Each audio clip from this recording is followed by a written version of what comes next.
Pemirsa, Satgas Penanganan COVID-19 dan Kementerian Kesehatan memberikan imbauan mengenai pentingnya protokol kesehatan, salah satunya menggunakan masker. Hal itu untuk mencegah penyebaran virus corona. Dan saat ini masih ada 20% wilayah di Indonesia yang warganya belum disiplin menggunakan masker.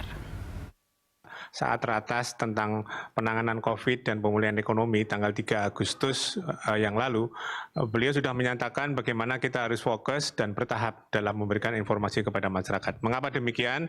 Karena menurut survei demografi yang dilakukan oleh BPS sendiri tentang dampak COVID ini menunjukkan bahwa 80% itu sudah melaksanakan pemakaian masker gitu.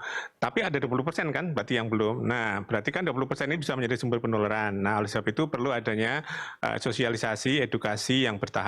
Yang kedua adalah kalau kita tahu bahwa dulu kan kita kenal ini kan infeksinya kan dari imported cases atau merupakan suatu local transmission. Tapi sekarang yang terjadi kan transmisinya antar orang, antar personal, antar komunitas karena mobilitasnya memang cukup tinggi. Ini yang kami pelajari, kami tindak lanjuti pada saat Idul Adha kemarin kan kami melakukan pendekatan juga masyarakat tetap melakukan ibadah 100% sempurna begitu, tapi juga tetap memperhatikan protokol. Ini salah satu pendekatannya. Iya, pemirsa, kita sudah ada di segmen akhir dari dialog kita masih bersama dengan Pak Juri. Pak Juri, pemerintah tentunya punya perhitungan dan strategi yang cukup banyak untuk bisa menghadapi pandemi ini nantinya. Apalagi Indonesia kan kita berharap nanti 2030 diperkirakan itu kita akan mendapatkan bonus demografi. Tapi ternyata ada pandemi ini, kita anjlok dulu nih sebelum kita harus mendapatkan ataupun menggunakan momen bonus demografi tadi begitu. Siapkah kita, mampukah kita, Pak Juri, menurut Anda? Ya. Saya kira harus mampu ya, dan kita punya modal yang kuat untuk bisa keluar dari krisis ini, sebagaimana yang sering disampaikan Presiden. Dan salah satu modal yang kita miliki adalah ketahanan kita untuk menghadapi berbagai krisis secara bersama-sama antara pemerintah, masyarakat, swasta, dunia usaha dan lain-lain. Nah, ini yang harus menjadi modal kita untuk bisa keluar dari krisis ini.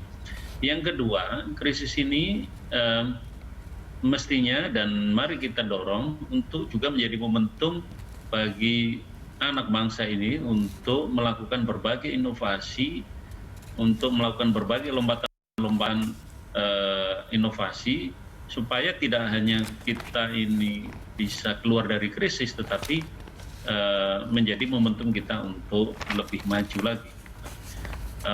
Misalnya momentum perayaan 17 Agustus ini kita atau pemerintah memperkenalkan tema Bangkit untuk Indonesia Maju. Jadi dari berbagai kesulitan yang kita hadapi karena ada krisis kesehatan dan krisis ekonomi ini, justru kita dengan semangat kemerdekaan ini menjadi momentum, menjadi pelecut kita semua untuk bisa lebih maju. Nah, bonus demografi atau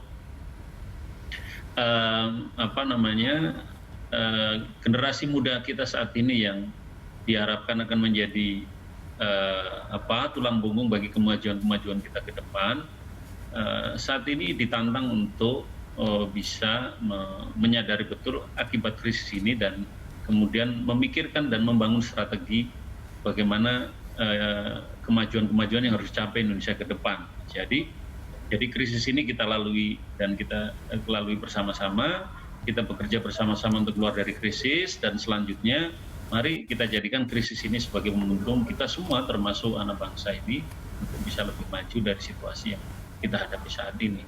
Dan itulah rumusannya. Secara teknis tentu ada banyak yang bisa dilakukan oleh anak-anak muda kita. Saya kira begitu. Baik, artinya memang pandemi ini kita tidak usah terus-terusan down begitu ya, tapi kita memikirkan bagaimana ke depannya kita berinovasi dan berencana hingga beberapa tahun ke depan ya Pak Juri ya. Ya, betul. Baik, terima kasih Pak Juri telah bergabung bersama kami siang hari ini. Dan pemirsa, demikianlah Landstalk kali ini. Tetap terapkan protokol kesehatan untuk mencegah penyebaran virus corona. Atas nama seluruh kerabat kerja yang bertugas, saya Julita Tuamadua mengucapkan terima kasih atas perhatian Anda. Sampai jumpa.